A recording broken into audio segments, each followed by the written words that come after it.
11-ാം തീയതി വോട്ടെടുപ്പ് നടക്കുകയാണ്. നമുക്കറിയാം 9-നും 11-നുമായി 2 ദിവസങ്ങളിലായാണ് തെരഞ്ഞെടുപ്പ് നടക്കുന്നത്. ഈ തെരഞ്ഞെടുപ്പ്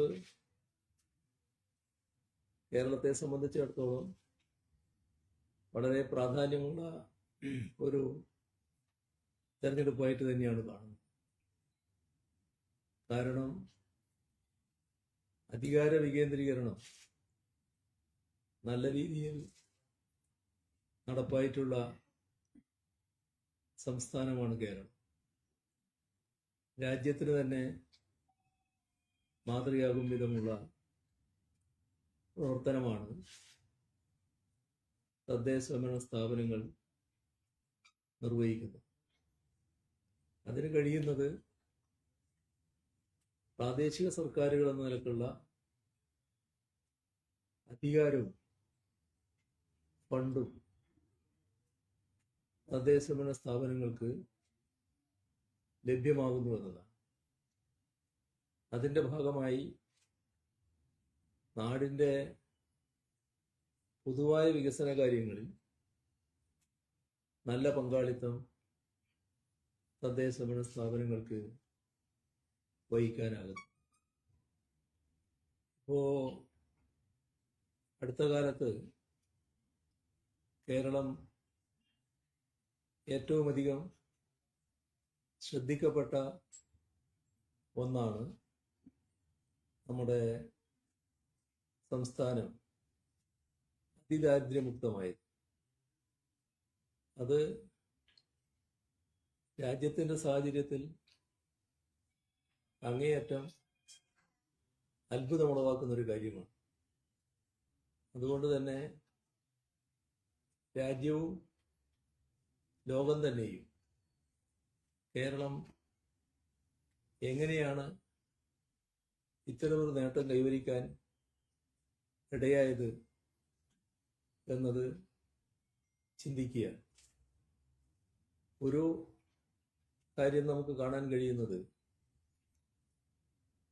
അതിദാരിദ്ര്യമുക്തമാക്കണമെന്നത് സംസ്ഥാന സർക്കാർ പൊതുവെ എടുത്തൊരു നിലപാടായിരുന്നു.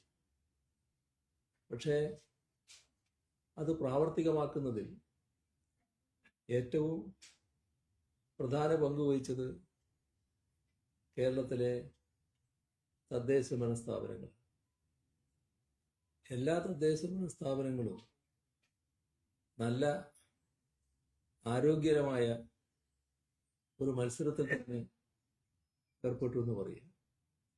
അതിൻ്റെ ഭാഗമായി ഉദ്ദേശ രീതിയിലുള്ള മൈക്രോ പ്ലാനുകൾ നടപ്പാക്കുന്നതിൽ സുദൃഢമായ പങ്കാണ് തദ്ദേശഭരണ സ്ഥാപനങ്ങൾ വഹിച്ചത്. ഇതുപോലുള്ള കാര്യങ്ങളിൽ നല്ല മികവാർന്ന ഇടപെടലുകൾ കേരളത്തിലെ തദ്ദേശഭരണ സ്ഥാപനങ്ങൾക്ക് നിർവഹിക്കാനാകുന്നു. ഇപ്പം നമ്മുടെ ഇവിടുത്തെ അവസ്ഥ എടുത്താൽ തൃശ്ശൂർ കോർപ്പറേഷൻ വളരെ നല്ല രീതിയിൽ കാര്യങ്ങൾ നിർവഹിച്ചിട്ടുണ്ട് എന്നാണ് കാണാൻ നമുക്ക് സാധിക്കുക. ഇപ്പം നഗര ശുചിത്വത്തിൻ്റെ കാര്യത്തിൽ വലിയ മുന്നേറ്റം ഇവിടെ ഉണ്ടാക്കാൻ കഴിഞ്ഞിട്ടുണ്ട്. നേരത്തെ മാലിന്യമലയായി കണക്കാക്കപ്പെട്ട ലാലൂര് ഇപ്പോൾ ചരിത്രത്തിൻ്റെ ഭാഗമായി മാലിന്യം ബയോമൈനിങ് വഴി പൂർണ്ണമായി നീക്കം ചെയ്യാനായി. അവിടെയാണെങ്കിൽ നമ്മുടെ ഇന്ത്യൻ ഫുട്ബോൾ ഇതിഹാസം IM വിജയന്റെ പേരിൽ 100 കോടി രൂപയുടെ അത്യാധുനിക സ്പോർട്സ് കോംപ്ലക്സ് ഉയരുകയുമാണ്.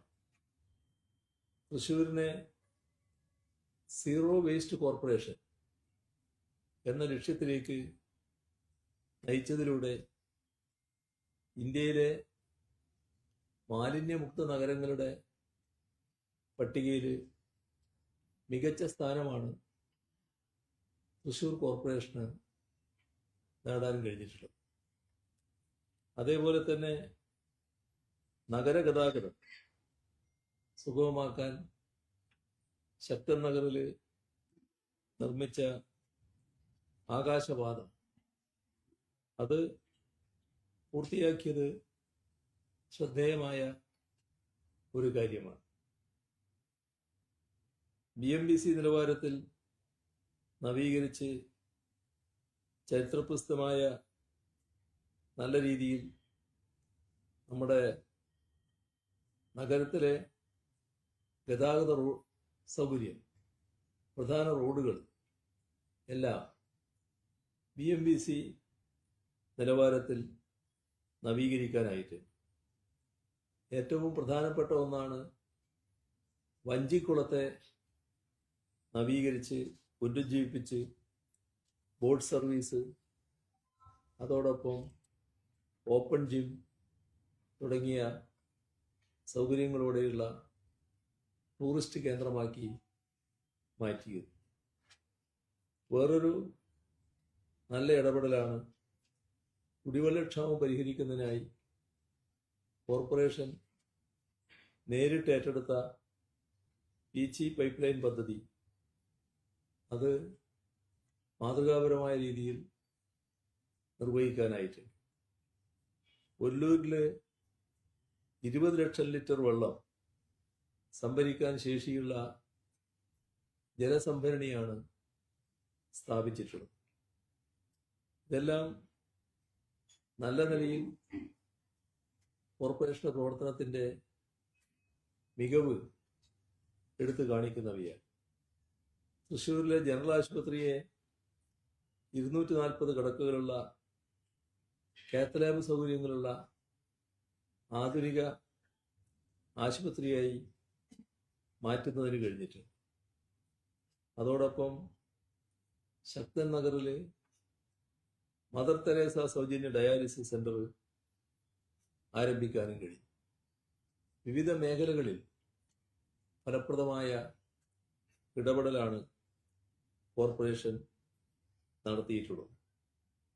വിദ്യാഭ്യാസ മേഖലയിലെ മികച്ച പ്രവർത്തനങ്ങൾ മുൻനിർത്തിയാണ് തൃശ്ശൂരിനെ UNESCO global network of learning cities പട്ടികയിൽ ഉൾപ്പെടുത്തിയത്. ഈ നഗരത്തിന് ലഭിച്ച ആഗോള അംഗീകാരമാണിത് എന്നത് കാണേണ്ടതുണ്ട്. ഈ കോർപ്പറേഷൻ പരിധിയിൽ 3000-ലധികം ലൈഫ് മിഷന്റെ ഭാഗമായുള്ള വീടുകൾ പൂർത്തിയാക്കാൻ കഴിഞ്ഞിട്ടുണ്ട്. സ്വന്തമായി ഭൂമിയില്ലാത്ത 231 കുടുംബങ്ങൾക്ക് കോർപ്പറേഷന്റെ തനത് ഫണ്ട് ഉപയോഗിച്ച് ഭൂമി വാങ്ങി നൽകിയിട്ടുമുണ്ട്. ഇങ്ങനെയുള്ള മാതൃകാപരമായ പ്രവർത്തനങ്ങൾ നിരവധിയാണ് കോർപ്പറേഷൻ നടത്തിയിട്ടുള്ളത്. ഇത് ഈ കോർപ്പറേഷനിൽ മാത്രമല്ല, സംസ്ഥാനത്താകെ തദ്ദേശഭരണ സ്ഥാപനങ്ങളുടെ ഭാഗത്തു നിന്ന് കാണാൻ കഴിയുന്ന ഒരു പ്രവർത്തന രീതിയാണ്. അപ്പോൾ ആ പ്രവർത്തന മികവ് കൂടുതൽ നല്ല നിലയിൽ ഉയർത്തിക്കൊണ്ടുവരാൻ കഴിയേണ്ടതുണ്ട്. കൂടുതൽ നല്ല പ്രവർത്തനം തദ്ദേശഭരണ സ്ഥാപനങ്ങൾക്ക് കാഴ്ചവെക്കാനാകും.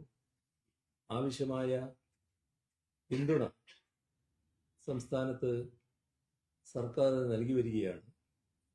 LDFന് നല്ല പിന്തുണ ഇതിൻ്റെ എല്ലാം ഭാഗമായി തുടർന്നും ജനങ്ങളിൽ നിന്ന് ഉണ്ടാകണമെന്നാണ് അഭ്യർത്ഥിക്കാനുള്ളത്. ഇത്രയും കാര്യങ്ങളാണ് ആമുഖമായി ഞാൻ പറയുന്നത്. ബാക്കി കാര്യങ്ങൾ നിങ്ങൾ ചോദിക്കാൻ വേണ്ടി തയ്യാറായി നിൽക്കുന്നുണ്ടാവും.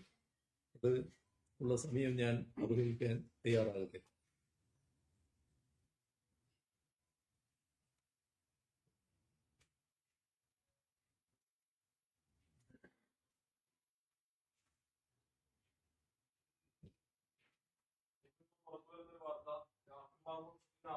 ഹൈക്കോടതി തടഞ്ഞിരിക്കുന്നതാണ്. രണ്ടാമത്തെ കേസിൽ അഭിജിയുടെ മൊഴി പോലും രേഖപ്പെടുത്താത്ത പശ്ചാത്തലത്തിൽ ആ കേസ് തടയണമെന്ന് ആവശ്യപ്പെട്ടുകൊണ്ട് തിരുവനന്തപുരം സെഷൻസ് കോടതിയെ സമീപിക്കുകയാണ്. ഇതിന് പുറത്തും പോലീസിനകത്ത് അറസ്റ്റ് ചെയ്തിട്ടില്ല. സാധാരണ നമ്മുടെ കേരളത്തിൽ സ്വീകരിച്ചു വരുന്നൊരു നിലയുണ്ട്. ഈ ഒരു കോടതിയുടെ മുന്നിൽ ജാമ്യാപേക്ഷ നിലനിൽക്കുമ്പോൾ അറസ്റ്റ് ചെയ്യുന്നതിന് അതൊരു തടസ്സമല്ല. പക്ഷേ കേരളത്തിൽ പൊതുവെ കണ്ടുവരുന്ന ഒരു രീതി അതിൻ്റെ തീരുമാനം വരുന്നതുവരെ കാത്തു നിൽക്കലാണ്. ഇപ്പോൾ ഹൈക്കോടതിയുടെ മുന്നിൽ ഇദ്ദേഹം മുൻകൂർ ജാമ്യത്തിന് വേണ്ടി ചെന്നിരിക്കുന്നു. അത് ഹൈക്കോടതി സ്വീകരിച്ച് ഒരു തീയതിയിലേക്ക് കേസ് കേൾക്കാൻ വേണ്ടി വെച്ചിരിക്കുകയാണ്. സാധാരണഗതിയിൽ തന്നെ ഇതാണ് നമ്മുടെ നാട്ടിൽ നടന്നു വരുന്ന ഒരു രീതി. പക്ഷെ ഇവിടെ കോടതി പ്രത്യേകമായി പറഞ്ഞിട്ടുണ്ട് എന്നാണ് തോന്നുന്നത്. കൃത്യമായിട്ട് എനിക്കറിയില്ല. നിങ്ങളിപ്പോൾ ചോദിച്ചതിൽ നിന്ന് മനസ്സിലാക്കുന്നത് അതാണ്. ഈ അറസ്റ്റ് ഇതുവരെ നടത്തരുത് എന്ന് കോടതി പറഞ്ഞിട്ടുണ്ടാകും. അത് സ്വാഭാവികമായി നടക്കുന്നൊരു കാര്യം മാത്രമാണ്. കോടതിയുടെ നടപടിയുടെ ഭാഗമാണ്.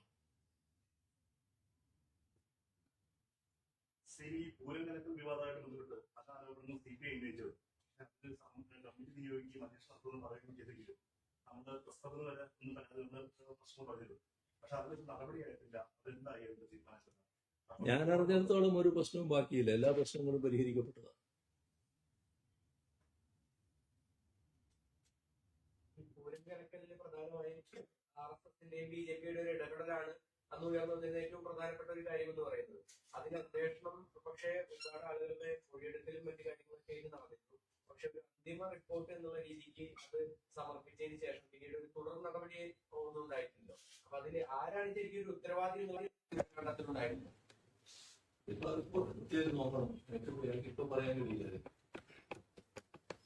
ജമാഅത്തെ ഇസ്ലാമി UDFിനെ പ്രതിഭ പ്രഖ്യാപിച്ചത് സ്വീകരിച്ചത് ആത്മഹത്യാപരമാണ്. 4 വോട്ടിന് വേണ്ടി നിയമം ചെയ്യരുതെന്നാണ് അഭിപ്രായം. പക്ഷെ മുൻകാലങ്ങളിൽ പലപ്പോഴും CPM പരസ്യമായി തന്നെ ജമാഅത്തെ ഇസ്ലാമിയുടെ പിന്തുണ സ്വീകരിച്ചിട്ടുണ്ട്. അതിനെ ന്യായീകരിച്ചിട്ടുണ്ട്. എങ്ങനെയാണ് UDFിനോട് പിന്തുണയ്ക്കുമ്പോൾ മാത്രം ജമാഅത്തെ ഇസ്ലാമി വർഗീയ കക്ഷിയായി മാറുന്നത്? ആ ചോദ്യത്തിന് മറുപടി ഞാൻ പറഞ്ഞു കഴിഞ്ഞു. എല്ലാ ദിവസവും ആവർത്തിച്ചുകൊണ്ടിരിക്കുന്ന കാര്യം കൃത്യമായിട്ട് പറഞ്ഞിട്ടുണ്ട്.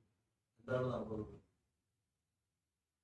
തൃശ്ശൂരിൽ BJP ജനപ്രതിനിധി 96 ജമാഅത്തെ ഇസ്ലാമി അമീർ LDFിന് പിന്തുണ പ്രഖ്യാപിച്ചിരുന്നു. അതിനകത്ത് ദേശാഭിമാനിയിൽ മുഖപ്രസംഗം സ്വാഗതം ചെയ്തിരുന്നു.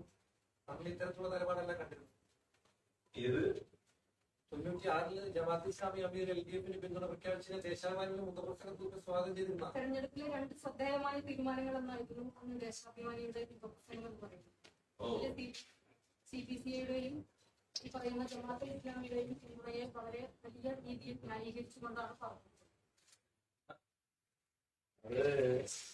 ജമാഅത്തെ ഇസ്ലാമിയുടെ നല്ലോണം കൊള്ളുന്നുണ്ടല്ലേ? ഞാൻ പറയാമെങ്കിൽ നമ്മുടെ രാജ്യത്ത് ഇടതുപക്ഷത്തെ കഴിഞ്ഞ 30 വർഷങ്ങളോളം പിന്തുണച്ചവരല്ലേ ജമാഅത്തെ ഇസ്ലാമി എന്നാണ് എന്തും വിളിച്ചു പറയാൻ തയ്യാറുള്ള നേതാക്കളും ചില ജമാഅത്തെ ഇസ്ലാമി നേതാക്കളൊക്കെ പറയുന്നു. ഇത് വസ്തുതയുമായി ഒരു ബന്ധവുമുള്ളത്. 1985 ജമാഅത്തെ ഇസ്ലാമിക വോട്ട് ചെയ്യാൻ തുടങ്ങുന്നു. ജമാഅത്തെ ഇസ്ലാമി തെരഞ്ഞെടുപ്പ് വിശ്വസിച്ചവരായിരുന്നില്ല. അതറിയില്ല അല്ലേ? അങ്ങനെ അന്യ വോട്ട് ആരംഭിക്കുന്നത് 1985 തെരഞ്ഞെടുപ്പ് രാഷ്ട്രീയത്തിൽ ഇടപെടാൻ അങ്ങനെ തുടങ്ങി. 1987 തെരഞ്ഞെടുപ്പിലാണ് ജമാഅത്തെ ഇസ്ലാമിക്കാർ ആദ്യമായി വോട്ട് ചെയ്യുന്നു. 1987 ആർക്കാണ് ജമാഅത്തെ ഇസ്ലാമിക്കാർ തങ്ങളുടെ കന്നി വോട്ട് ചെയ്തത്? അതുകൂടി ഒന്ന് പരിശോധിക്കാമായിരുന്നു നിങ്ങൾ. അത് ഇടതുപക്ഷത്തിനായിരുന്നില്ല. 1992 ഇറക്കിയ പ്രബോധനത്തെ കുറിച്ച് അറിയാലോ. ജമാഅത്തെ ഇസ്ലാമി 50ാം വാർഷിക പതിപ്പിലെ പേജ് 130 ജമാഅത്തെ ഇസ്ലാമി 70-80കളിൽ എന്നൊരു ലേഖനമുണ്ടായി.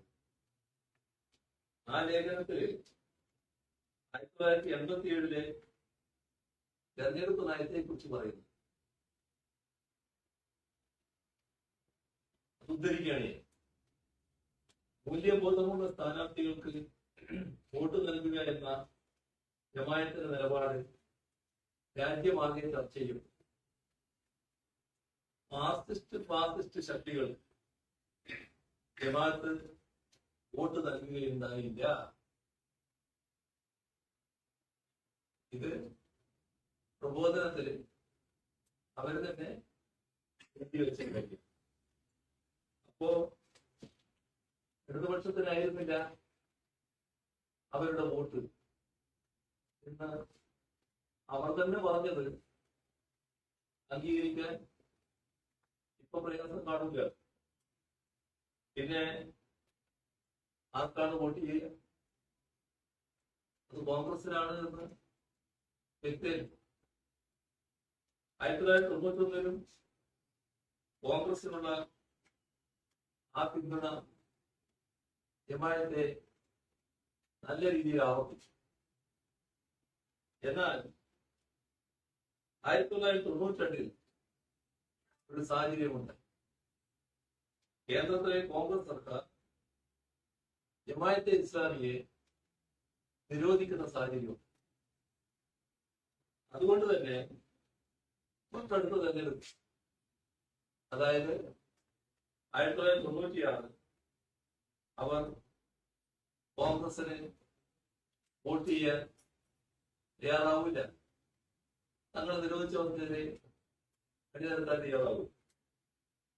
അപ്പോ കോൺഗ്രസിനെതിരെയുള്ള പ്രതിഷേധ വോട്ടെന്ന നിലക്ക് അവര് 1996 തങ്ങളുടെ വോട്ടവകാശം വിനിയോഗിക്കുന്ന നിലയുണ്ടായി.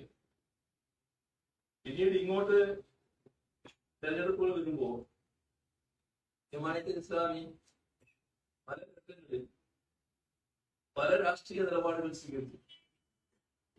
അതിലെ സ്ഥാനാർത്ഥിയെ നോക്കി ചെയ്യുന്നു എന്നാണ് പറയാറുള്ളത്.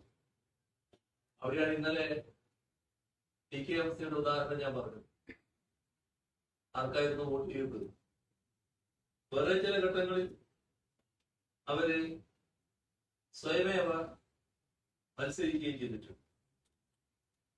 2006-2011 ഘട്ടത്തിൽ PS നേതൃത്വത്തിലുള്ള LDF സർക്കാർ അധികാരത്തിലിരുന്ന കാലം, അന്ന് ഇടതുവിരുദ്ധ വിശാല മുന്നണിക്ക് നേതൃത്വം നൽകിക്കൊണ്ട് ജമാഅത്തിന്റെ യുവജന വിഭാഗമായ സോളിഡാരിറ്റി സർക്കാരിനെതിരെ ഏതെല്ലാം തരത്തിലുള്ള കോലാഹലങ്ങളായിരുന്നു ഉണ്ടാക്കിയിരുന്നത്. കിനാലൂർ വിഷയമൊക്കെ അവര് എങ്ങനെയായിരുന്നു കൈകാര്യം ചെയ്തിരുന്നത്? ഏതായാലും ഒരു കാര്യം വ്യക്തമാണ്, ഒരു ഘട്ടത്തിൽ ജമാഅത്തെ ഇസ്ലാമിയുടെ പിന്തുണ നേടി പോകേണ്ട ഗതികേട് ഞങ്ങൾക്കുണ്ടായിട്ടില്ല. അവർക്ക് ഫുഡ് സർട്ടിഫിക്കറ്റ് കൊടുക്കാൻ ഇപ്പൊ പലരും മത്സരിക്കുന്നുണ്ടല്ലോ. ഒരു ഘട്ടത്തിലും ഞങ്ങൾ അവർക്ക് ഫുഡ് സർട്ടിഫിക്കറ്റ് കൊടുത്തിട്ടുമില്ല. UDFകാർക്കുള്ള പ്രചരണ മെറ്റീരിയലുകൾ ഇപ്പൊ തയ്യാറാക്കുന്നതിന് പോലും ജമാഅത്തെ ഇസ്ലാമി വലിയ സംഭാവനയാണല്ലോ ചെയ്യുന്നത്.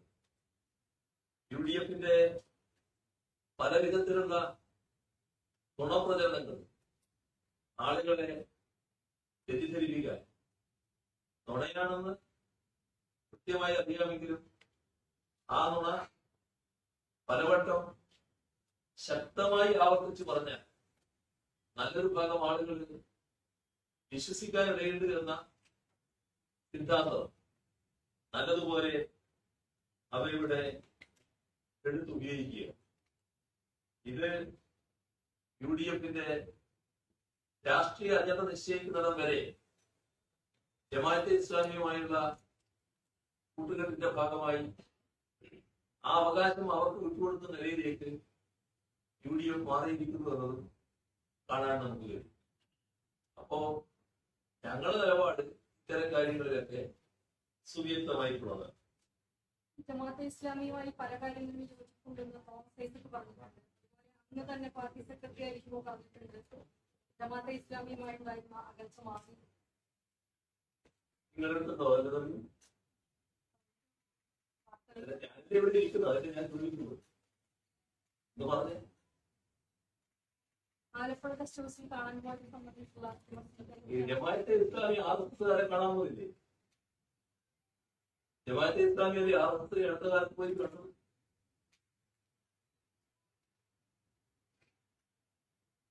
പലയിടത്തും UDF ആരോപിക്കുന്ന CPIM BJP അന്തർധാര എന്നാണ്. എന്നാൽ തൃശൂർ ജില്ലയിൽ തന്നെ ചാവക്കാട് ഗുരുവായൂർ മേഖലയിൽ ഒരേ സമയം ജമാഅത്തെ ഇസ്ലാമിയായിട്ടും BJP ആയിട്ടും ധാരണയെടുക്കുന്നു. കടപ്പുറം ജില്ലാ പഞ്ചായത്ത് ഡിവിഷനിൽ പോലും BJPക്ക് സ്വാധീന മേഖലയുള്ള പ്രദേശത്ത് പോലും അവർ സ്ഥാനാർത്ഥി നിർത്താതെയാണ് മത്സരിക്കുന്നത്. ഇത് ഒരേ സമയം ഇത്തരം വർത്തമാനങ്ങൾ UDF പറഞ്ഞത് എങ്ങനെയാണ്? ഇവിടെ നമ്മൾ ശ്രദ്ധിക്കേണ്ട ഒരു കാര്യം UDF എന്ന് പറയുന്നത് ഒരു നിൽക്കക്കള്ളി ഇല്ലാത്ത ഒരു മുന്നണിയായി മാറിയിരിക്കുകയാണ്. അവർക്കറിയാം സാധാരണഗതിയിൽ അവരുടേതായ ശക്തി കൊണ്ട് മാത്രം കേരളത്തില് ഇപ്പൊ LDFനെ നേരിടാനാകില്ല. അങ്ങനെ വന്നപ്പോ 4 വോട്ടിനും വേണ്ടി ഏത് തരത്തിലുള്ള അവസരമായ നിലപാടും സ്വീകരിക്കാം എന്നിടത്താണ് അവരെത്തിച്ചത്. അതിന്റെ ഭാഗമായി ആരുമായും കൂട്ടുകൂടാൻ തയ്യാറാകുന്ന നിലയാണ് സ്വീകരിക്കുന്നത്. അതേസമയം എവിടെയെങ്കിലും BJPയുമായി ഒത്തുപോകാൻ പറ്റുമെങ്കിൽ അതിനും ഒരു ശങ്കയും അവർക്കില്ല എന്നതും നമ്മുടെ അനുഭവത്തിലുള്ള കാര്യങ്ങളാണ്. അപ്പൊ അതെല്ലാം 4 വോട്ടാണ് പ്രധാനം അല്ലെങ്കിൽ 2 സീറ്റാണ് പ്രധാനം എന്ന് കാണുമ്പോൾ വരുന്ന അവസരവാദ രാഷ്ട്രീയത്തിന്റെ നിലപാടാണ്. യഥാർത്ഥത്തിൽ ഇത്തരം ശക്തികളെ പ്രോത്സാഹിപ്പിക്കുന്ന നില വന്നാൽ എന്താണ് നമ്മുടെ നാടിന്റെ ഭാവിക്ക് സംഭവിക്കുക എന്നതാണ് ചിന്തിക്കേണ്ടത്. അങ്ങനെ ചിന്തിച്ചാൽ ഇത്തരം ശക്തികളെ അകറ്റി നിർത്താൻ സാധാരണ കഴിയും. കോൺഗ്രസ് മഹാത്മാഗാന്ധിയുടെ മാതൃക സ്വീകരിക്കുന്ന ഒരു പാർട്ടിയാണെന്നാണല്ലോ പറയാറുള്ളത്. പക്ഷെ അത്തരത്തിലുള്ള എല്ലാ കാര്യങ്ങളും ഉപേക്ഷിച്ചുകൊണ്ടുള്ള നിലപാടാണ് ഇപ്പോഴത്തെ കോൺഗ്രസ് നേതൃത്വം കേരളത്തിൽ സ്വീകരിച്ചു പോകും. 4 സീറ്റ് പ്രധാനമെന്ന് കണ്ടുകൊണ്ട് ഏത് തരത്തിലുള്ള വർഗീയതയും പ്രോത്സാഹിപ്പിക്കാം. തൽക്കാലം കുറച്ച് വോട്ട് വേണം. ആ ഒരു അവസരവാദ നിലപാടാണ് സ്വീകരിച്ചു പോകുന്നത്. ശബരിമലയിൽ സ്വർണം കാണാതായിട്ടുള്ള സംഭവവും തുടർ സംഭവങ്ങളും തെരഞ്ഞെടുപ്പ് സ്വാധീനിക്കുമെന്ന് കരുതുന്നു. ശബരിമലയുടെ കാര്യത്തിൽ ഫലപ്രദമായ നടപടികൾ നീങ്ങിക്കൊണ്ടിരിക്കുകയാണ്. നേരത്തെ തന്നെ അത്തരമൊരു പ്രശ്നം ഉയർന്നു വന്ന ഘട്ടത്തിൽ തന്നെ അതുമായി ബന്ധപ്പെട്ട ഫലപ്രദമായ നടപടികൾ ആരംഭിച്ചു. ഹൈക്കോടതിന്റെ നേരിട്ടുള്ള ഇടപെടലും നിയന്ത്രണവും അന്വേഷണത്തെ ഫലപ്രദമായി നിൽക്കുന്നു. അതിന്റെ ഭാഗമായി നല്ല രീതിയിലാണ് അന്വേഷണം മുന്നോട്ട് പോകുന്നത്. ആ അന്വേഷണത്തെ പറ്റി ആർക്കും പ്രത്യേക പരാതിയൊന്നും പറയാനില്ല എന്നുള്ളതുമാണ് വസ്തു. CBI മസാല ബോണ്ടുമായിട്ട് ബന്ധപ്പെട്ടിട്ട് 2750 കോടി എടുക്കുകയും അതിന് 9.7% പലിശയ്ക്ക് നമ്മൾ എടുത്തിട്ട് 3000 ചില്ലാനം 5 വർഷം കൊണ്ട് തിരിച്ചു കിട്ടാത്ത അവസ്ഥയിലാണുള്ളത്.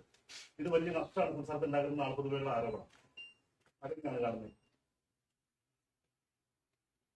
നമ്മുടെ സംസ്ഥാനത്ത്, നമ്മുടെ രാജ്യത്ത് തന്നെ മറ്റേത് സംസ്ഥാനങ്ങൾ ഇത്തരത്തിലുള്ള ഫലങ്ങൾ എടുത്തിട്ടുണ്ട്. അതിനേക്കാളെല്ലാം പലിശ കുറഞ്ഞ തരത്തിൽ തന്നെയാണ് നമുക്ക് കടമെടുക്കാൻ കഴിയും. ഒരു തരത്തിലും അമിതമായ പലിശയല്ല നാം എടുത്തിട്ടുള്ളത്.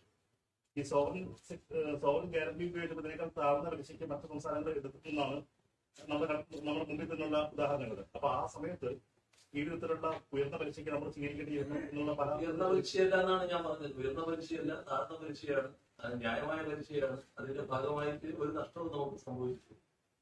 പിന്നെ രാഹുൽ മാങ്കൂട്ടം വിഷയമായി ബന്ധപ്പെട്ട ഒരു ചോദ്യം കൂടെ, ഈ കൃത്യമായി സ്ത്രീപക്ഷത്തിൽ നിന്ന് വലിയ വിയോജിപ്പും എതിർപ്പും ഒക്കെ ഉയർന്നു വന്നു. ആ വിഷയത്തിൽ കോൺഗ്രസ് അവരെ കൊണ്ടാകുന്ന വിധത്തിൽ വേഗത്തിൽ നടപടികൾ സ്വീകരിച്ചു. പക്ഷേ രാഹുലിന്റെ ഒളിയിടം അടക്കം അറിയാമായിരുന്നിട്ടും പോലീസ് അറസ്റ്റ് വൈകിപ്പിക്കുന്നത് തെരഞ്ഞെടുപ്പ് ലക്ഷ്യം വെച്ചുകൊണ്ടാണെന്നുള്ളത് ആരോപണം ഉയരുന്നത്. എന്താണ് മറുപടിയൊക്കെ? ആരോപണം ഉന്നയിക്കും? പലരും യൂത്ത് കോൺഗ്രസ് സംസ്ഥാനത്തും അടക്കമുള്ള ആളുകൾ ഇന്ന് രാവിലെ നടത്തി പോലീസിന്റെ കഴിവുകളാണ്. പോലീസിനെ അദ്ദേഹത്തെ കണ്ടെത്താനായില്ല എന്നുള്ളത് ശരിയാണ്. പക്ഷേ പോലീസ് അറിഞ്ഞുകൊണ്ട് അദ്ദേഹത്തെ അറസ്റ്റ് ചെയ്യാതിരിക്കുകയാണ് എന്ന് പറയുന്നത് ശരിയായ കാര്യം. അപ്പൊ അങ്ങനെയാണെങ്കിൽ ഇവർക്ക് അറിയാമല്ലോ എവിടെയാണെന്നുള്ളത്. കാരണം ഇപ്പറയുന്നയാള് ഇവിടുന്ന് ഒളിവിൽ പോകുന്നതിന് ആവശ്യമായ സഹായങ്ങളൊക്കെ ചെയ്തു കൊടുത്തത് അദ്ദേഹത്തിന്റെ സഹപ്രവർത്തകരാണ്. ആ സഹപ്രവർത്തകർ എന്ന് പറയുന്നത് കോൺഗ്രസിന്റെ പ്രവർത്തകരും നേതാക്കളുമാണ്. ആ നേതാക്കൾ ഇവിടെയുള്ളവർ മാത്രമല്ല, എല്ലാ തലങ്ങളിലുള്ളവരുണ്ട്. അതുകൊണ്ടാണല്ലോ സംസ്ഥാനത്തിന് പുറത്തടക്കം നല്ല രീതിയിൽ സംരക്ഷണ വലയം നിർത്തിയിരിക്കുന്നതെന്ന് മാധ്യമങ്ങളിൽ റിപ്പോർട്ട് ചെയ്യുന്നതിനിടയായത്. അപ്പോ അവർക്കാണ് എവിടെയാണ് ഉള്ളത് കൃത്യമായിട്ട് അറിയാവുന്നത്. അറിയുന്നവര് ഇങ്ങനെ പറയുന്നത് ആത്മാർത്ഥതയോടെയാണെങ്കിൽ ചെയ്യേണ്ട ഒരു കാര്യം അത് പോലീസിനെ അറിയിക്കുക. അങ്ങനെ അറിയിച്ചാൽ വളരെ നല്ലതായിരിക്കും. അതല്ലാതെ പ്രചരണത്തിന് വേണ്ടി മാത്രം പറയുന്ന ഒരു കാര്യം മാത്രമാണ്. പോലീസിനെ ഇദ്ദേഹത്തെ അറസ്റ്റ് ചെയ്യാതിരിക്കേണ്ട യാതൊരു സമീപനവും സ്വീകരിക്കേണ്ടതായിട്ടില്ല. കാരണം അദ്ദേഹത്തെ അറസ്റ്റ് ചെയ്യുക എന്നത് അവരുടെ ഡ്യൂട്ടിയുടെ ഭാഗമാണ്. പക്ഷെ പോലീസിൽ നിന്ന് മറഞ്ഞു നിൽക്കുന്നതിന് വേണ്ടിയുള്ള രക്ഷാവലികൾ കോൺഗ്രസിനെ നിർത്തിരിക്കുന്നു എന്നുള്ളതാണ് പൊതുവെ മനസ്സിലാക്കുന്ന കാര്യം.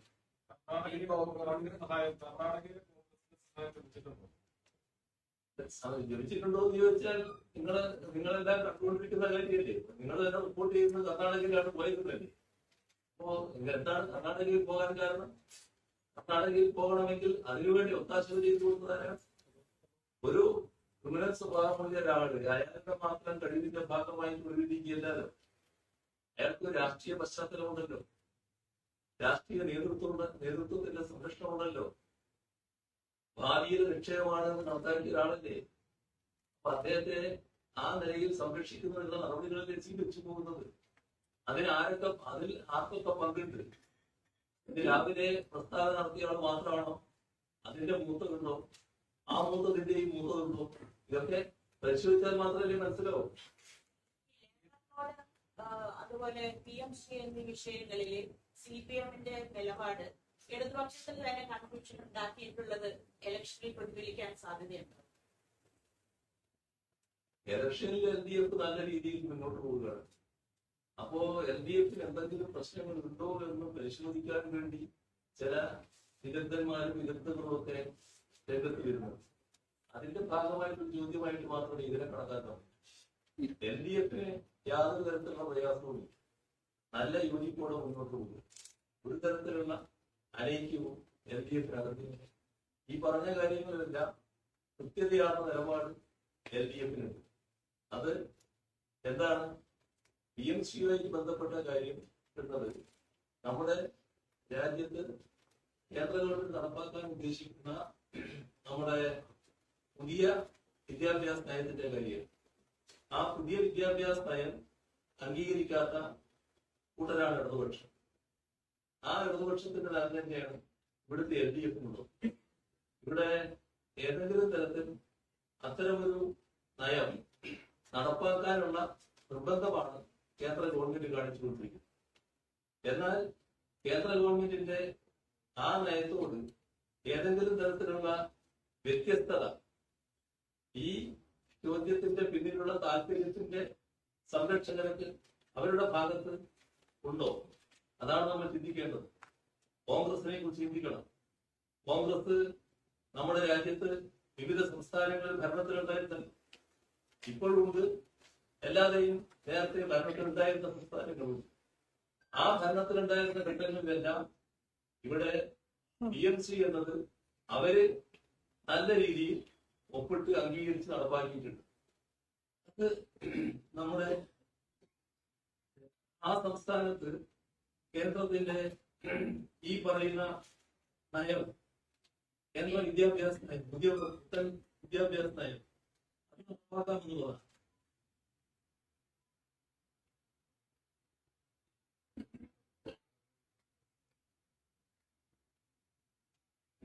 ഇത് നടപ്പാക്കുന്നതിന് അവർക്കൊരു പ്രയാസം ഉണ്ടായില്ല. എല്ലാ സംസ്ഥാനങ്ങളും, ഏതെങ്കിലും സംസ്ഥാനം ഒഴിവുണ്ടെന്ന് കോൺഗ്രസ് പറയാൻ പറ്റുമോ? കോൺഗ്രസ് ഭരണത്തിലിരുന്ന ഏതെങ്കിലും ഒരു സംസ്ഥാനം ഞങ്ങള് നയപരമായ വ്യത്യാസത്തിന്റെ ഭാഗമായി ഈ പുത്തൻ വിദ്യാഭ്യാസ നയം വേണ്ട എന്ന നിലപാടെടുത്തിട്ടുണ്ട് എന്ന് പറയാൻ സാധിക്കുമോ? ഞങ്ങൾക്കത് പറയാൻ പറ്റും. ഞങ്ങൾ ആ നിലപാടാണ് എടുത്തിട്ടുള്ളത്. അപ്പോ പുത്തൻ വിദ്യാഭ്യാസ നയത്തോട് ഞങ്ങൾക്ക് യോജിപ്പില്ല. ആ നിലപാട് തന്നെയാണ് ഞങ്ങൾ അംഗീകരിച്ചു പോയിട്ടുള്ളത്. ലേബർ കോഡ് അതിൽ ഇടതുപക്ഷത്തിന് കൃത്യമായ നിലപാടാണ്. ഇടതുപക്ഷമാണ് അതിനെ എല്ലാ തരത്തിലും എതിർക്കാൻ തയ്യാറായിട്ടുള്ളത്. ശക്തമായ നിലപാട് അത്തരം കാര്യങ്ങളിലുണ്ട്. ഒരു തരത്തിലുള്ള വിയോജിപ്പും ആ കാര്യത്തിൽ നിലനിൽക്കുന്നില്ല. ഈ PMC പദ്ധതിയിൽ കോൺഗ്രസിനോടൊപ്പം തന്നെ ഏറ്റവും വലിയ എതിർപ്പുമായി വന്നുള്ളത് ഇടതുമുന്നണിയിലെ രണ്ടാമത്തെ കക്ഷിയായ CPI ആണ്. അവരുടെ ഒരു നിലപാടിനെ എങ്ങനെയാണ് സർക്കാർ കാണുന്നത്? CM ഈ PMC വിഷയമായാലും പൂരം വിവാദമായാലും ഈ വിവാദത്തിന്റെ നേരത്തെ CPI ഇടഞ്ഞിരിക്കുകയാണ്. അന്നേരം ഒരു അന്വേഷണ സമിതിയെ നിയോഗിച്ചിട്ടുണ്ട്. പിന്നെ ആ സമിതി 2 വർഷമായി അടുത്ത പൂരം നടക്കാൻ പോകുന്നു. ആ റിപ്പോർട്ട് പോലും പുറത്തു വന്നിട്ടില്ല. അതുപോലെ തന്നെ ഈ PMC വിഷയം ഉണ്ടായപ്പോഴും ഒരു സമിതി നിയോഗിച്ചു. പക്ഷെ ഈ റിപ്പോർട്ടുകൾ പുറത്തു വരുന്നില്ല. ഒരു ഒത്തുതീർപ്പിലേക്കാണ് എത്തുവാണ് ശരി ചെയ്യുന്നത്. ഏത് ഒത്തുതീർപ്പ്? അല്ല, ആ വിധത്തിലുള്ള ഒരു ഒത്തുതീർപ്പിലേക്കാണ് പോകുന്നത്. ഏതാ ഒത്തുതീർപ്പ്? കാരണം ഇതുവരെ വെറും റിപ്പോർട്ട് പോലും പുറത്തു വന്നിട്ടില്ല. അപ്പൊ ആ അർത്ഥത്തിൽ നിങ്ങൾ കാണേണ്ടത് CPI എന്ന് പറയുന്നത് രാജ്യത്തിലെ ഒരു ഇടതുപക്ഷ പാർട്ടിയാണ്. CPIM-ഉം CPI-യും ഇതെല്ലാം ഇടതുപക്ഷ പാർട്ടികളുടെ ഭാഗമായി നിലകൊള്ളുകയാണ്. അതിന്റെ ഭാഗമായി തന്നെ നല്ല രീതിയിലുള്ള LDF ബന്ധമാണ് ഇവിടെ തുറന്നു പോകുന്നത്. അതിൽ കുറച്ച് പ്രയാസം ചിലപ്പുണ്ടാവും. ഏതെങ്കിലും തരത്തിൽ അതൊന്ന് കലക്കാൻ പറ്റുമോ എന്നിങ്ങനെ ആലോചിച്ചുകൊണ്ടിരിക്കുകയാണ്. എന്ത് ചെയ്യാനാ? ഒരു വഴിക്കും അതെ എന്ത് ചെയ്യാനാണ്? വേറെ യാതൊരു വഴിയുമില്ല. നല്ല രീതിയിൽ ആ യോജിപ്പ് മുന്നോട്ട് പോകുന്നത് തന്നെയാണ്. അതിനിയും ശക്തിപ്പെട്ടു പോവുകയാണ് ചെയ്യുന്നത്. അതാണ് രാജ്യത്തിന്റെ സാഹചര്യം. അത് കൂടുതൽ കരുത്തോടെ മുന്നോട്ട് കൊണ്ടുപോകാൻ തന്നെയാണ് ഞങ്ങൾ ഉദ്ദേശിക്കുന്നത്. ലേബർ കോഡ് കാര്യത്തില് ട്രേഡ് യൂണിയൻസ് അവർ അറിഞ്ഞ പോലും ഇല്ലാത്തൊരു ആക്ഷേപം ഉണ്ടായിരുന്നല്ലോ. അങ്ങനെ ഒരു ആക്ഷേപം ചില പത്രങ്ങൾക്കുണ്ടായതാണ്, ഏതെങ്കിലും ട്രേഡ് യൂണിയൻ ഉണ്ടായതല്ല. അല്ല, AITUC-യുടെ KP രാജേന്ദ്രൻ തന്നെ നമ്മളടുത്ത് നേരിട്ട് പറഞ്ഞതാണ്. എന്റെ അടുത്ത് തന്നെ നേരിട്ട് പറഞ്ഞതാണ് അദ്ദേഹം അറിഞ്ഞിരുന്നില്ല എന്ന് പറഞ്ഞു. നിങ്ങൾ സ്വകാര്യമായിട്ട് പറഞ്ഞാൽ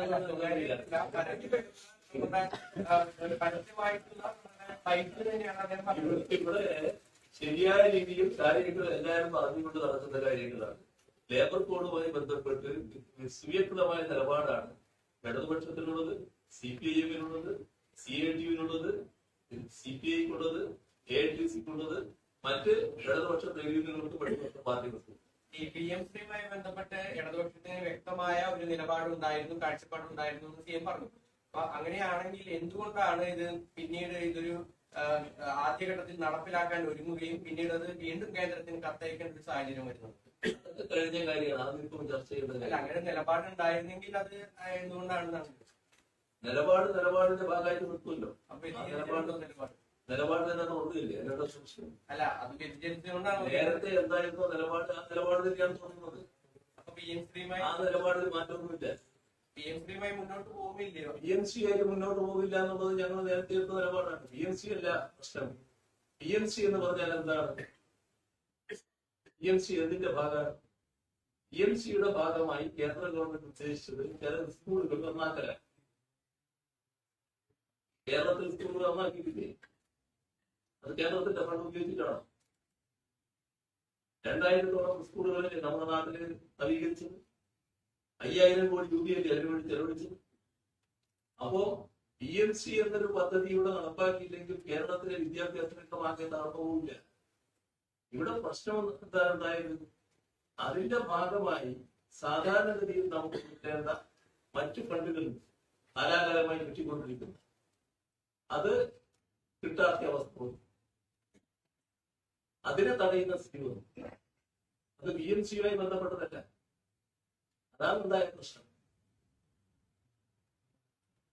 ഈ കഴിഞ്ഞ ദിവസം ഇന്നലെയാണ് കൊല്ലത്ത് ദേശീയപാത ഇടിഞ്ഞ് വീഴുന്നൊരു, അതായത് താഴ്ന്നു പോകുന്ന ഒരു സ്ഥിതി ഉണ്ടായി. അപ്പൊ നമ്മൾ ദേശീയപാതയ്ക്ക് വേണ്ടി സംസ്ഥാന സർക്കാർ ഒരുപാട് കാര്യങ്ങൾ ചെയ്യുന്നു. അതുപോലെ തന്നെ ഇതിന്റെ നിർമ്മാണവുമായി ബന്ധപ്പെട്ട് പൊതുമരാമത്ത് വകുപ്പ് മന്ത്രി തന്നെ നേരിട്ട് എല്ലായിടങ്ങളിലും വിശകലനങ്ങളൊക്കെ ചെയ്യുന്നതാണ്. അപ്പൊ ഈ ഒരു നിർമ്മാണത്തിലെ ഒരു അപാകത, അത് സംസ്ഥാനത്തിന്റെ ഒരു മേൽനോട്ടം കൂടി വരേണ്ടതല്ലേ? അതൊരു രാജ്യത്തിന്റെ പൊതുനലമാണ്. ഇപ്പം നാഷണൽ ഹൈവേ അതോറിറ്റി എന്ന് പറയുന്നത് അതിന്റെ നിർമ്മാണ കാര്യങ്ങളൊക്കെ നിർവഹിക്കുന്നത് നാഷണൽ ഹൈവേ അതോറിറ്റി തന്നെയാണ്. തൽക്കാലം അതൊന്ന് കേരളത്തിലെ ഗവൺമെന്റ് പുള്ളിക്കിടാം എന്നൊരു താല്പര്യത്തിന്റെ ഭാഗമാണ് ഈ ചോദ്യം എന്ന് മനസ്സിലായി. ഇത് വഴിയില്ല. കാരണം അങ്ങനെ പറയട്ടെ, അതിനൊരു വഴിയില്ല. കാരണം എല്ലാ കാര്യങ്ങളും നിർവഹിക്കുന്നത് അവരാണ്. അതിനവർക്ക് കൃത്യമായ സംവിധാനങ്ങളുണ്ട്. ആ സംവിധാനത്തിൽ ചില പാളിച്ചകൾ പറ്റുന്നു എന്നുള്ളതാണ് നമ്മുടെ നാടിന്റെ അനുഭവമായി വന്നിട്ടുള്ളത്. അതാണ് ചൂണ്ടിക്കാണിക്കുന്നത്. ഇതൊക്കെ ജനങ്ങളെ ബാധിക്കുന്ന വിഷയമാണ്. കാരണം അതിലൂടെ പോകുന്നത് നമ്മുടെ കേരളത്തിലുള്ളവരാണ്. അപ്പൊ അതുകൂടി നമ്മൾ കൂടി പരിഗണിക്കേണ്ടതല്ലേ ഈ കാര്യം? നമുക്കൊന്നും ചെയ്യാൻ കഴിയില്ല അതിനകത്ത്. നമുക്കെന്താ ചെയ്യാൻ കഴിയുക? നിങ്ങൾ വർക്ക് നടത്തണമെന്ന് പറയും. അല്ല, അതിന്റെ സാധാരണഗതിയിൽ ഒരു റോഡ് നിർമ്മിക്കുമ്പോൾ ആ റോഡ് നിർമ്മിക്കുന്നതിന്റെ ഡിസൈൻ തൊട്ട് തുടങ്ങുന്ന കാര്യങ്ങൾ, അതിന്റെ കാര്യങ്ങളെല്ലാം നിർവഹിക്കേണ്ടത് നാഷണൽ ഹൈവേ അതോറിറ്റിയാണ്. അവരത് കൃത്യമായി നിർവഹിക്കേണ്ടവരാണ്. അതിനകത്ത് നമ്മുടെ നാട്ടിലെ പൊതുമരാമത്ത് വകുപ്പിന് പ്രത്യേകിച്ച് ഒന്നും ചെയ്യാൻ കഴിയില്ല. മന്ത്രി ഉൾപ്പെടെയുള്ളവർ നേരിട്ട് ഇപ്പൊ തൃശ്ശൂരിൽ തന്നെ പലയിടങ്ങളിൽ നിർമ്മാണ പ്രവർത്തികൾ വിലയിരുത്താനായി പലതവണ അവിടെ യോഗങ്ങൾ ചെയ്യുകയും വരികയൊക്കെ ചെയ്തിട്ടുണ്ട്. അങ്ങനെ പല യോഗങ്ങൾ നടക്കുമല്ലോ സ്വാഭാവികമായിട്ട്. അത് നമ്മുടെ നാടിന്റെ വികസനവുമായി ബന്ധപ്പെട്ടൊരു കാര്യമാണ്. ആ വികസനവുമായി ബന്ധപ്പെട്ട കാര്യം ത്വരിതപ്പെടുത്തുന്നതിന് ആവശ്യമായ സഹായം അവരുടെ അഭ്യർത്ഥിക്കുകയാണ്. അതിന്റെ ഭാഗമായി നടത്തുന്നതാണ്. ഇപ്പോ 4 ദിവസം മുൻപ് ഇവിടുത്തെ ഈ കേരളത്തിലെ അവരുടെ നാഷണൽ ഹൈവേയുടെ റീജിയണൽ ഓഫീസർ, അദ്ദേഹവുമായിട്ട് ഞാൻ സംസാരിച്ചിട്ടുണ്ട്. ആ സംസാരിക്കുന്നത് അവരുടെ മറ്റു നടപടികളുടെ ആ സംസാരിക്കുന്നതിനാണ് എപ്പോഴേക്ക് നിങ്ങളുടെ പദ്ധതികൾ പൂർത്തിയാക്കാൻ പറ്റും. നേരത്തെ മിനിസ്റ്ററുമായി സംസാരിച്ചപ്പോൾ ഉണ്ടാക്കിയ ധാരണയുണ്ട്. ആ ധാരണയനുസരിച്ച് കാര്യങ്ങൾ നീങ്ങുന്നുണ്ട്. അപ്പോ അത് സംബന്ധിച്ചുള്ള വിവരങ്ങൾ അറിയാനാണ് അദ്ദേഹത്തെ കാണുന്നത്. അതുപോലുള്ള യോഗങ്ങൾ നടക്കും. അതിനപ്പുറം മറ്റൊന്നും നമുക്ക് ചെയ്യാൻ കഴിയില്ല. ഇതിലിപ്പോ പ്രധാനമായും പറയുന്നത് ആ ഒരു സ്ഥലത്തിന്റെ ഒരു കൃത്യമായ നിർമ്മാണ രീതിക്ക് ഉതകുന്ന തരത്തിലുള്ള നിർമ്മാണം എല്ലാം അവിടെ നടന്നിട്ടുള്ളതെന്നാണ്. ഇപ്പൊ നമ്മുടെ MP-മാർക്കായാലും അതിൽ ഇടപെടാനോ, അതായത് ഇവിടെ ഇങ്ങനെ തെറ്റായ രീതിക്കുള്ള നിർമ്മാണമാണ് നടക്കുന്നതെങ്കിൽ അത് ചൂണ്ടിക്കാണിക്കാനോ, അതിൽ തെറ്റില്ലല്ലോ. അതിൽ മനസ്സിലാക്കേണ്ട കാര്യം, ഇതിന്റെ സാങ്കേതികമായ പരിശോധന നടത്തേണ്ടത് അവരാണ്. അവരാ സാങ്കേതികമായ പരിശോധന നടത്തിയിട്ടാണ് വർക്ക് ആരംഭിക്കുക. ആ വർക്ക് ആരംഭിക്കുന്നതിന്റെ ഭാഗമായി കാര്യങ്ങൾ നല്ല രീതിയിൽ നടന്നു പോവുകയാണ് വേണ്ടത്. പക്ഷെ ചിലയിടത്ത് ഇവരുടെ കണക്കുകൂട്ടലുകൾ തെറ്റിയിരിക്കുന്നത് എന്താണ് നമ്മുടെ അനുഭവം. ആ അനുഭവം അവരുടെ ശ്രദ്ധയിൽപ്പെടുത്തിയിട്ടുണ്ട്. അതിന്റെ ഭാഗമായുള്ള നടപടികൾ അവർ സ്വീകരിച്ചു വരുന്നു. പക്ഷെ ഏതെങ്കിലും ഒരിടത്ത് ഒരു പ്രശ്നം ഉണ്ടായി എന്നതുകൊണ്ട് നാഷണൽ ഹൈവേ ആകെ തകരാറായി പോയി എന്ന് നമ്മൾ കാണേണ്ടതായിരുന്നു. അത് നമ്മൾ അങ്ങനെയല്ല തന്നെ കാണേണ്ടത്. CM ശബരിമല കേസില് CM ഇന്നലെയും പറഞ്ഞു, day 1 തൊട്ട് CM പറയാണ് ഇതിൽ ഇൻവോൾവ് ഉള്ള ആരെയും സംരക്ഷിക്കില്ല, പ്രൊട്ടക്ട് ചെയ്യില്ല. പത്മകുമാർ അറസ്റ്റ് ആയി കഴിഞ്ഞിട്ടും ഇതുവരെ പാർട്ടിയിൽ നിന്ന് ഒരു ഡിസിഷൻ എടുത്തിട്ടില്ല. അത് എന്താണ് ഒരു ഡിലേ പാർട്ടി സൈഡിൽ? അത് നേരത്തെ പറഞ്ഞു കഴിഞ്ഞ പാർട്ടി പറഞ്ഞു കഴിഞ്ഞ കാര്യം.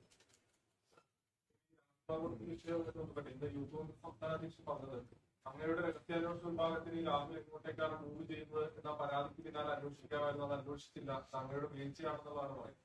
കോൺഗ്രസിന്റെ എല്ലാ വിവരവും ഞങ്ങളുടെ കയ്യിലില്ല. കോൺഗ്രസിന്റെ എല്ലാ വിവരങ്ങളും ശേഖരിച്ച് മനസ്സിലാക്കാൻ പറ്റുന്ന ഒരു രഹസ്യാന്വേഷണ വിഭാഗം കേരളത്തിലുണ്ട് എന്ന് ഞാൻ ഒരിക്കലും അവകാശപ്പെടുന്നില്ല. അതുകൊണ്ട് തന്നെ കോൺഗ്രസിന് അവരെ ഇദ്ദേഹത്തെ സംരക്ഷിക്കാൻ കഴിഞ്ഞിട്ടുണ്ട് എന്നുള്ളതാണ് വസ്തുത. കർണാടകയിലെ കോൺഗ്രസ് ആണോ പിന്നെ? കർണാടകയിലെ കോൺഗ്രസ് ആണെന്ന് ആണോ എനിക്ക് തോന്നുന്നത്? ഇങ്ങനെ കർണാടകയെ കുറ്റപ്പെടുത്താൻ പോകും. നിങ്ങൾ ഇവിടുത്തെ ആൾക്കാർ തന്നെ ജാമ്യം കൊടുത്തു. കർണാടകയിലുള്ളവർ സഹായത്തിലുണ്ടെങ്കിൽ ഇവര് ഇടപെടുന്നുണ്ടായിരിക്കില്ലേ? അതിന്റെ മേലെയുള്ളവർ ആരെങ്കിലും ഇടപെടുന്നുണ്ടായിരിക്കും. ഇതിൽ ഇത്തരത്തിലൊരു കുറ്റവാളിയെ രക്ഷപ്പെടാൻ സഹായിക്കുന്നവരും കുറ്റക്കാരാണല്ലോ നമ്മളുടെ നിയമവ്യവസ്ഥ അനുസരിച്ച്. അങ്ങനെയാണെങ്കിൽ ഇങ്ങനെ രാഹുലിന് ഒളിവിൽ പോകാൻ സഹായിച്ചവരെയും ഈ കേസിൽ ഉൾപ്പെടുത്തേണ്ടതാണോ? അത് വ്യക്തമായ അവരെല്ലാം കേസിൽ പെടുകയും ഈ കോൺഗ്രസ് നേതാക്കൾ അങ്ങനെ സഹായിച്ചിട്ടുണ്ടെങ്കിൽ അവരും കേസിൽ ഇല്ല. അങ്ങനെ നിങ്ങൾക്ക് അഭിപ്രായം ഉണ്ടെങ്കിൽ അത് പറഞ്ഞുകൊണ്ട് പോകും. അതിന് ആവശ്യമായ നടപടി എടുക്കില്ല. അല്ലെങ്കിൽ അന്വേഷണത്തിൽ അങ്ങനെ ബോധ്യപ്പെട്ടിട്ടുണ്ടോ ഈ കോൺഗ്രസ് നേതാക്കൾ ആരെങ്കിലും? അന്വേഷണത്തിന്റെ കാര്യം എനിക്കറിയില്ല. ഞാനിപ്പോ അത് അന്വേഷിച്ചു. കായിക കേരളം ഏറ്റവും പ്രതീക്ഷയോടെ കണ്ടതാണ് മെസ്സി കേരളത്തിലേക്ക് എത്തുമെന്നുള്ള ഒരു വാർത്ത. അത് ഏത് നിലയിലെത്തി, എവിടെയാണ്? എനിക്കറിയില്ല. അതിനെ സർക്കാർ തലത്തിൽ തന്നെ നേരിട്ട് നിർവ്വാഹക സമിതികൾ എനിക്കിപ്പോ അതിനെപ്പറ്റി അറിയില്ല. മറ്റൊരു സ്പോൺസറെ കണ്ടെത്തുന്നതിൽ വലിയ വീഴ്ച ഞാൻ സർക്കാരിനുണ്ടായി. പറഞ്ഞില്ല, എനിക്കറിയില്ല എന്ന് പറഞ്ഞു. സിപിയുടെ BJP സംസ്ഥാന പ്രസിഡന്റ് രാജീവ് ചന്ദ്രശേഖർ ഇതുപോലെ പരിപാടിയോട് പങ്കെടുത്തിരുന്നു. അദ്ദേഹം തദ്ദേശ സ്ഥാപനങ്ങളെ കുറിച്ച് പറഞ്ഞു. തദ്ദേശ സ്ഥാപനങ്ങൾക്ക് കൊടുക്കുന്ന ഫണ്ട് ഏറിയ പങ്കും വേസ്റ്റ് ആണ്. തദ്ദേശ സ്ഥാപനങ്ങൾ, കേരളത്തിലെ തദ്ദേശ സ്ഥാപനങ്ങൾ എന്ന് പറഞ്ഞാൽ അഴിമതിയുടെ മുഖമുദ്രയാണ്. അദ്ദേഹം ഇവിടെ വന്ന് പറഞ്ഞു പോയത്. അതിനെ കുറിച്ചാണ് അദ്ദേഹം ഒരു മലയാളിയാണ് എന്നുള്ളത് നമ്മുടെ ശരിക്കാണെന്ന് മാത്രമേ പറയുന്നു. കാരണം എങ്ങനെയാണ് ഇത്രയും വസ്തുതാവിരുദ്ധമായ കാര്യങ്ങൾ പറയാൻ പറ്റുന്നത് എന്നാണ് ആലോചിക്കുന്നത്. നമ്മുടെ നാട്ടിലുള്ള തദ്ദേശ സ്ഥാപനങ്ങൾ വളരെ സുദൃഢമായ രീതിയിൽ പ്രവർത്തിച്ചുകൊണ്ടിരിക്കുന്ന സ്ഥാപനങ്ങൾ. ആ സ്ഥാപനങ്ങള് മഹാഭൂരിഭാഗവും അല്ലെങ്കിൽ ഒറ്റപ്പെട്ട ചേർന്ന് ബാക്കി മുഴുവൻ തങ്ങളുടെ നിയന്ത്രണത്തിലല്ല എന്നുള്ളത് കൊണ്ട് ആ സ്ഥാപനങ്ങളെ ആകെ ആക്ഷേപിക്കുന്ന നിലപാട് സ്വീകരിക്കാൻ പാടുന്നു. എങ്ങനെയാണ് അത്തരമൊരു നിലപാട് ഒരു രാജ്യം ഭരിക്കുന്ന രാഷ്ട്രീയ പാർട്ടിയുടെ കേരളത്തിന്റെ അധ്യക്ഷനെ സ്വീകരിക്കാൻ കഴിയുന്നത്? വളരെ നിർഭാഗ്യകരമായൊരു വശമാണ്. നമ്മുടെ കേരളത്തിലെ തദ്ദേശ സ്ഥാപനങ്ങൾ എല്ലാ രീതിയിലും ഫലപ്രദമായി പ്രവർത്തിച്ചുകൊണ്ടിരിക്കുന്നതാണ്. അഴിമതി ഏതെങ്കിലും തരത്തിൽ ഉണ്ടെങ്കിൽ ആ അഴിമതിക്കെതിരെയുള്ള നടപടികൾ എല്ലാ തരത്തിലും നമ്മൾ സ്വീകരിച്ചുകൊണ്ടിരിക്കുന്നു. വ്യാപകമായ അഴിമതിയാണ് ഇവിടെ എന്ന് രാജീവ് ചന്ദ്രശേഖരൻ പറയുന്നത് പോലെയാണെങ്കിൽ അദ്ദേഹത്തിന്റെ തന്നെ ഏജൻസികളുടെ കണക്കുകൂടലനുസരിച്ച് കേരളമാണല്ലോ ഏറ്റവും അഴിമതി കുറഞ്ഞ സംസ്ഥാനം. എങ്ങനെയാണ് അത്തരം ഒരു പദവി കേരളത്തിൽ ലഭ്യമാകുന്നത്? അപ്പോ അതൊന്നും വസ്തുതാപരമല്ല. തങ്ങളുടെ കൂടെയല്ല എന്നുള്ളത് കൊണ്ട് അതിനെ ആക്ഷേപിക്കുന്ന നിലയുടെ ഭാഗമായിട്ടുള്ളൊരു വിലയിരുത്തൽ മാത്രം. സംസ്ഥാന സർക്കാരിന്റെ പ്രവർത്തനത്തിന്റെ വിലയിരുത്തൽ ഈ തദ്ദേശ തെരഞ്ഞെടുപ്പിൽ എത്രത്തോളം? ഏത് തെരഞ്ഞെടുപ്പ് വരുമ്പോഴും അതിന്റെയൊക്കെ ഭാഗമായി തെരഞ്ഞെടുപ്പുകളുടെ വിലയിരുത്തൽ ഗവൺമെന്റ് കൂടി പ്രവർത്തനത്തിന്റെ ഭാഗമാണെന്നൊക്കെ വർത്തമാനങ്ങൾ ഉണ്ടാകാറുണ്ട്. അത് എല്ലാ കാര്യത്തിലും ഉണ്ടാകും. എല്ലാ ദിവസവും ഗവൺമെന്റ് പ്രവർത്തനങ്ങൾ വിലയിരുത്തി പോവുകയാണ്. ഞാൻ പറയട്ടെ, നമ്മുടെ നാട്ടിലെ ജനങ്ങൾ ആ കാര്യങ്ങൾ ദൈനംദിനം വിലയിരുത്തി പോവുകയാണ്. ഒരു തെരഞ്ഞെടുപ്പിൽ മാത്രമല്ല. എന്നാൽ അവസാന വിലയിരുത്തൽ നിയമസഭാ തെരഞ്ഞെടുപ്പ് നടക്കുമ്പോൾ ജനങ്ങൾ ഫലപ്രദമായി നടക്കും. ആ തെരഞ്ഞെടുപ്പ്, ആ വിലയിരുത്തൽ വരെ നമുക്ക് കാത്തിരിക്കാം. അതാണ് നല്ലത്. ഈ രാജീവ് ചന്ദ്രശേഖര് ഇവിടെ വന്നിട്ട് അദ്ദേഹം പറഞ്ഞത് എയിംസിന് ഭൂമി എടുത്തു കൊടുക്കാത്തത് കൊണ്ടാണ് കേരളത്തിലേക്ക് എയിംസ് വരാത്തതെന്നാണ്. എന്നാൽ റവന്യൂ മന്ത്രി പറഞ്ഞു കോഴിക്കോട് ഭൂമി എടുത്തു കൊടുത്തിട്ടുണ്ട്, അതിന്റെ കത്ത് വാങ്ങിച്ചിട്ടുണ്ടെന്ന് പറഞ്ഞു. അപ്പൊ അദ്ദേഹം പറഞ്ഞു ദുബായ് വഴിയാണ് കത്ത് പോകുന്നത്, അതുകൊണ്ടാണ് ഇതെത്താത്തതെന്ന് പറഞ്ഞു. അതിനെ കുറിച്ച് എന്തെങ്കിലും? ഞാൻ പറയണം, പക്ഷെ ഇങ്ങനെ പത്രസമ്മേളനത്തിൽ പറയുന്നത് ശരിയാണോ എന്നാണ്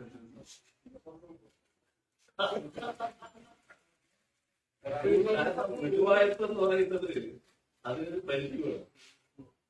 ഈ എന്തും വിളിച്ചു പറയാൻ ശേഷിക്കുന്നത് വെച്ച് എന്തും പറയാൻ തയ്യാറാക്കും. ഇതൊന്നും രഹസ്യമായ കാര്യമല്ല, രേഖകളുള്ളതല്ല. അതിന് കോഴിക്കോട് സ്ഥലമെടുത്തത് എല്ലാവർക്കും അറിയാവുന്ന കാര്യമാണ്. അദ്ദേഹം ചിലപ്പോൾ ആ സമയത്ത് കേരളത്തിൽ ഉണ്ടാവില്ല. ഇപ്പൊ ആയിരിക്കും അദ്ദേഹം കേരളത്തിൽ വന്ന കാര്യങ്ങൾ മനസ്സിലാക്കാൻ വേണ്ടിയാണ്. പക്ഷെ ഇത്രയും ഒരു കാര്യങ്ങൾ വസ്തുതാവിരുദ്ധമായി പറയാൻ പാടും. ഏത് ഗവൺമെന്റ് അറിയിക്കുന്നത് ദുബായ് വഴിയാണ്. ഗവൺമെന്റ് അറിയിക്കുന്നത് നേരിട്ട് ഇപ്പോ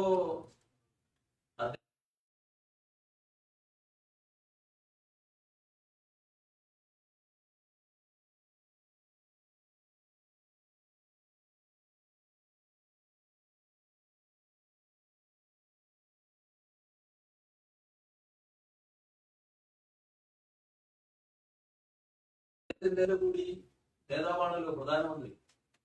പ്രധാനമന്ത്രിയുടെ അടുത്ത് പല ഘട്ടങ്ങളിലായി ഈ കോഴിക്കോട് സ്ഥലമെടുത്ത കാര്യം അടക്കം പറഞ്ഞല്ലോ.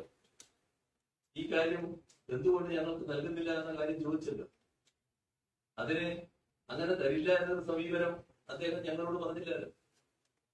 സംസ്ഥാനത്തിന് ഞാൻ മുൻപ് ചില ഘട്ടങ്ങളിലും പറഞ്ഞിട്ടുണ്ട്, സംസ്ഥാനം കഴിഞ്ഞപ്പോൾ തോന്നുക അടുത്ത ഘട്ടത്തിലും കിട്ടിയില്ല, ഇപ്പൊ തന്നെ കിട്ടൂല. പക്ഷെ ഇനിയും കിട്ടുന്നില്ല. ഇതല്ലേ അനുഭവം. ഈ രാജീവ് ചന്ദ്രശേഖരനെ പോലുള്ള ഇവിടുത്തെ BJP-യുടെ എന്ന് പറയുന്ന നേതാക്കള് അവര് സംസ്ഥാനത്തിന്റെ താല്പര്യത്തിനെതിരായിട്ടാണ് നിൽക്കുന്നത്. സംസ്ഥാനത്തിന്റെ താല്പര്യത്തിനെതിരായിട്ട് എന്തിനാണ് നിൽക്കുന്നത്? ഇതൊരു LDF-ന്റെ പ്രശ്നമാണ്, സംസ്ഥാന സർക്കാരിന്റെ പ്രശ്നമാണ്, നാടിന്റെ മൊത്തത്തിലുള്ള പ്രശ്നമല്ലേ? എന്തിനാണ് അതിനെതിരായിട്ട് നിൽക്കേണ്ട കാര്യം? എന്തിനാണ് അതിനെ പരിഹസിക്കേണ്ട കാര്യം? വസ്തുതകൾ എന്തിനാണ് വളച്ചൊടിക്കേണ്ട കാര്യം? അപ്പൊ ഒരു തരത്തിലും ചെയ്യാൻ പാടില്ലാത്ത കാര്യമാണ് രാജീവ് ചന്ദ്രശേഖരന്റെ ഭാഗത്ത് നിന്ന് ഉണ്ടായിട്ടുള്ളത്. ഈ ഡിജിറ്റൽ സർവകലാശാല അതുപോലെ തന്നെ KTU സർവകലാശാലയുടെ BC നിയമനവുമായി ബന്ധപ്പെട്ട് ഗവർണറുമായിട്ടൊരു കൂടിക്കാഴ്ച വീണ്ടും ഉണ്ടാകുമോ?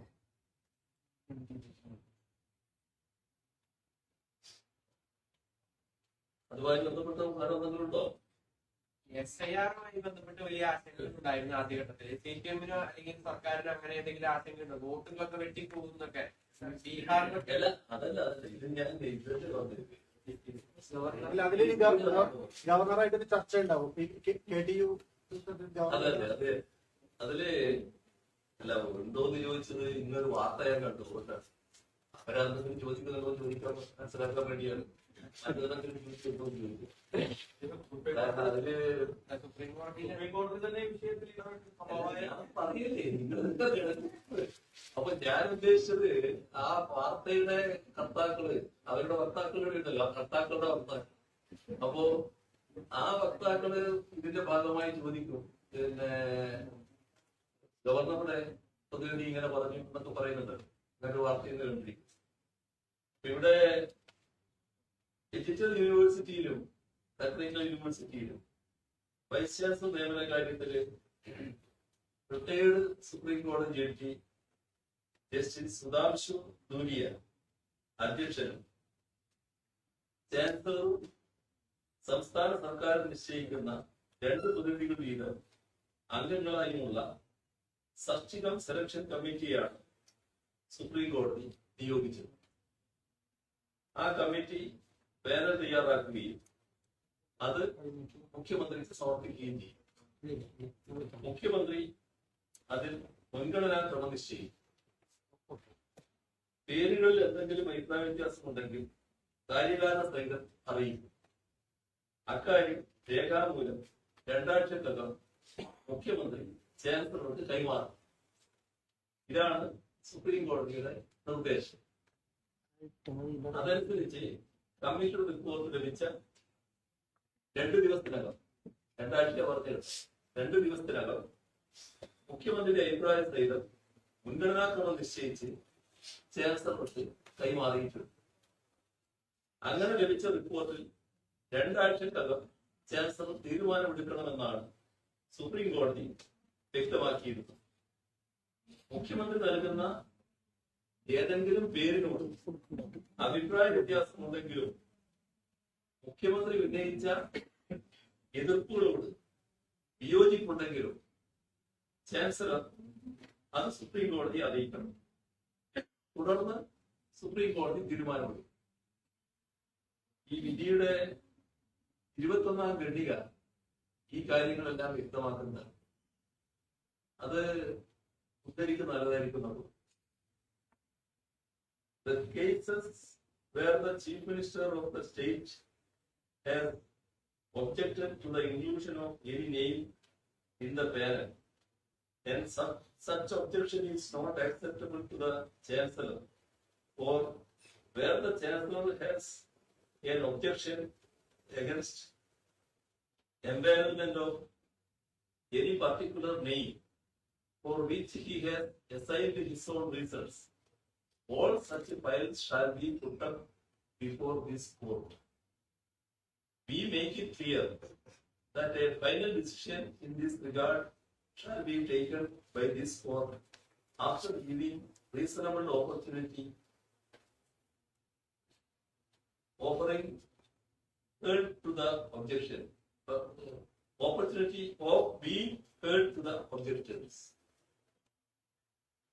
ഇപ്പൊ ചാൻസലർ എന്താ ഈ കാര്യങ്ങളെ 2 ആഴ്ചക്കകം തീരുമാനമെടുക്കണമെന്നായിരുന്നു നിർദ്ദേശം. ആ 2 ആഴ്ചക്കുള്ളിൽ തീരുമാനമെടുത്തില്ല. മുഖ്യമന്ത്രി കൈമാറിയ നിർദ്ദേശങ്ങളെ വീണ്ടും ചോദ്യം ചെയ്യുക.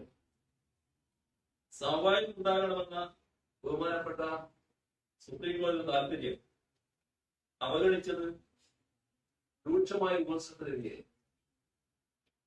റിട്ടയേർഡ് ജഡ്ജിയുടെ തീരുമാനം കടലാസ് കഷ്ണമല്ല എന്ന് സുപ്രീം കോടതിക്ക് തന്നെ പറയേണ്ടി വന്നു. അതാരോടെ പറഞ്ഞെന്നറിയാം. എന്നാൽ UGC പദ്ധതി ഇല്ല എന്നും മറ്റും കാണിച്ച് വ്യവഹാരങ്ങളിലേക്ക് പോകാനാണ് ചാൻസലർ തയ്യാറായി. സമവായം ാതിരിക്കാനുള്ള വാദങ്ങളാണ് അദ്ദേഹം ഉയർത്തിയത്. പശ്ചിമ ബംഗാൾ കേസിലും സമാനമായ ഉത്തരവായിരുന്നു സുപ്രീം കോടതിയിൽ നിന്നുണ്ടായത്. ചാൻസലർ സുപ്രീം കോടതിയിൽ സമർപ്പിച്ച സത്യവാങ്മൂലത്തിൽ ആവശ്യപ്പെട്ടത് ഇന്ന വ്യക്തികളെ നിയമിക്കണമെന്നാണ്. ഇത് നേരത്തെ ഉദ്ധരിച്ച ബഹുമാനപ്പെട്ട സുപ്രീം കോടതിയുടെ വിധിയുടെ പ്രസക്ത ഭാഗത്തിന് വിരുദ്ധമാണ്. ഈ നിലപാട് ബഹുമാനപ്പെട്ട കോടതിയുടെ താല്പര്യപ്രകാരമുള്ള സമവായം ഉണ്ടാക്കുന്നതിന് നിരക്കുന്ന സമീപനമാണോ എന്നതാണ് ഗൗരവമുള്ള ചോദ്യം. ഏതായാലും ഇക്കാര്യത്തിൽ സർക്കാരിന് തുറന്ന നിലപാടാണുള്ളത്. ബഹുമാനപ്പെട്ട സുപ്രീം കോടതിയുടെ നിർദ്ദേശപ്രകാരമുള്ള സമവായത്തിൽ എത്തുന്നതിന് തുടർന്നും സർക്കാർ ശ്രമം നടത്തുക തന്നെ ചെയ്യും.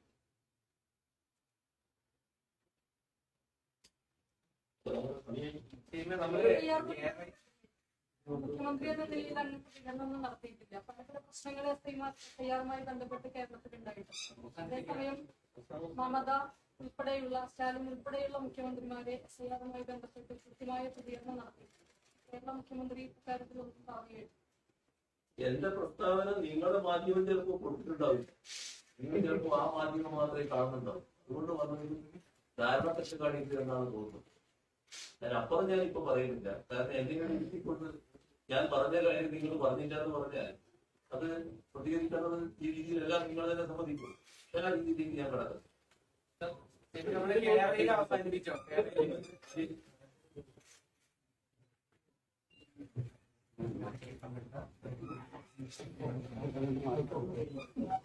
ഞങ്ങളുടെ ക്ലബിൽ ചെറിയ